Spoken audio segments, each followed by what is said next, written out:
Welcome back to A Hagerstown Stories, Part 2, The Steamers. Jack Sox Sr., Joanne and Jack Jr.'s dad, graduated from Hagerstown Senior High School and married his high school sweetheart, Emma Josephine Clark. Shortly after Emma Josephine and Jack were married, Jack enlisted in the Army and served in Europe during World War II.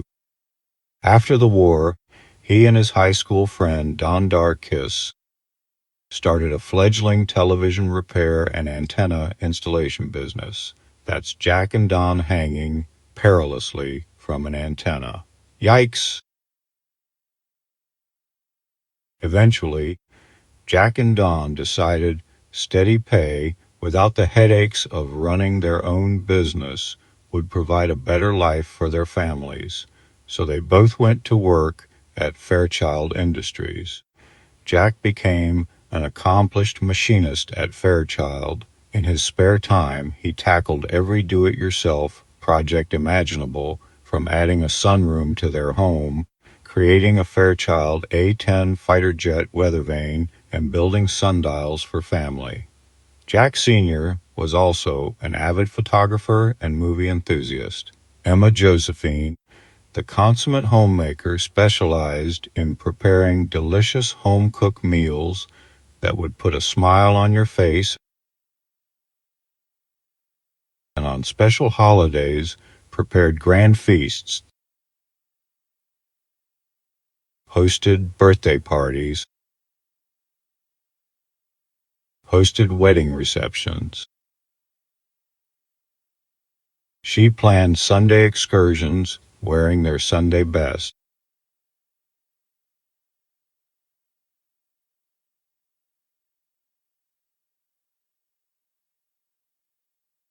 She was a part-time seamstress and volunteered at the hospital later in life, and all the while she was always there for Jack, Joanne, and the grandchildren.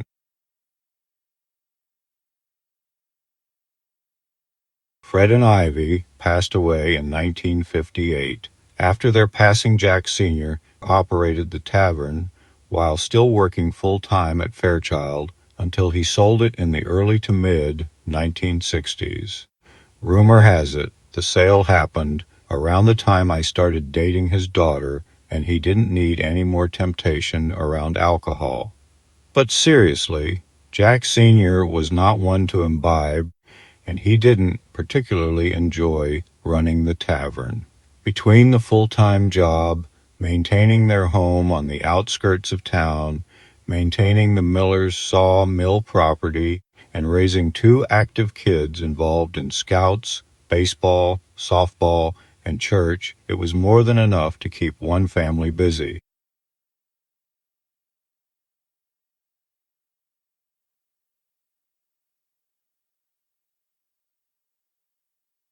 Back to the Tavern and the steamers. Joanne and Jack remember the dark, oiled wood floors of the Tavern and a tabletop shuffleboard.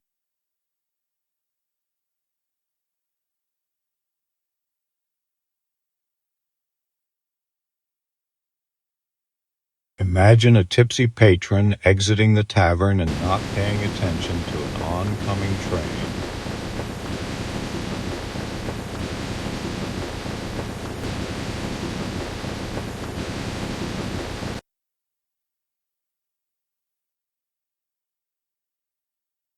Joanne and Jack also recall the daily chore of sorting the Tavern's proceeds on the dining room table at their home on West Washington Street, perfect for feeding their coin collections, which they still possess to this day.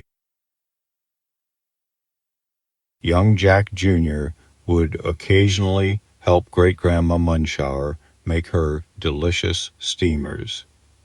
You know the ground beef sandwich that everyone in Washington County claims to have the one and only original recipe from Hagerstown, Williamsport, and Boonesboro. Many prepared the steamers at their home a few blocks from the Tavern. The steamers simmered on the stove all morning for later consumption at the Tavern. Sock's Tavern became well known in the West End for many savory steamers. I've come across stories from folks who were kids back then, now looking back as adults, recalling their parents would send them to the tavern's back door for what they still call the best steamers in town. What made the steamers so good? Jack Jr. remembers helping Minnie prepare the steamers. Minnie would grind the ground beef twice to make the beef as fine as possible. Minnie made young Jack scrub his hands and fingers thoroughly before he would reach in and mash the hamburger with his bare hands. Jack says the purpose was to make the hamburger as fine as possible. Was it the mashing sessions that contributed to the special steamers? Or who knows? Maybe Jack didn't always wash his hands perfectly? Could that have been the true secret ingredient that made people crave Minnie's steamers? We will never know. The steamer story doesn't end here. When trains stopped in Hagerstown, hobos would hop off the Western Maryland Railcar Express and sometimes settle behind billboards along the fence and behind the tavern.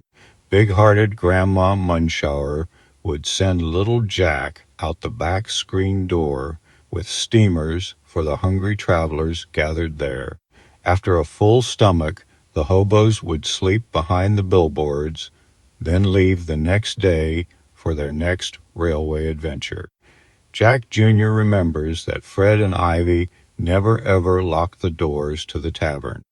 Perhaps Minnie and Jack's small act kindness created what is now known as the Hobo Protection Service.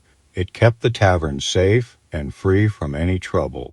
With the rewards of their hard work and many loyal customers, the family enjoyed their Riverside clubhouse until selling the property in 1967.